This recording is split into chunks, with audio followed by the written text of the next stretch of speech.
अक़वामी उमूर पर अपनी जानदार रिपोर्टिंग, दकीक तज्ज़ियों और गहरी बसीरत के बाइस मुमताज़ मकाम रखते हैं। आप मुतअद्दिद कौमी और बैनुल-अक़वामी प्रिंट और इलेक्ट्रॉनिक नेटवर्क्स के साथ काम कर रहे हैं और आपको कई अहम एज़ाज़ात से भी नवाजा गया है।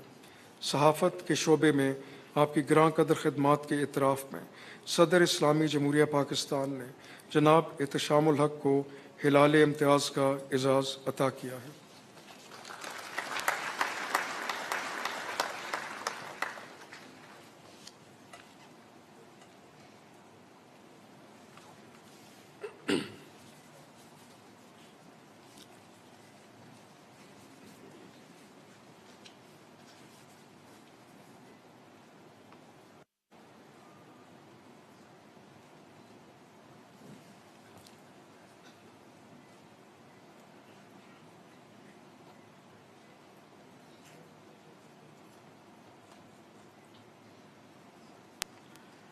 जनाब अज़ीज़ुद्दीन बोलानी,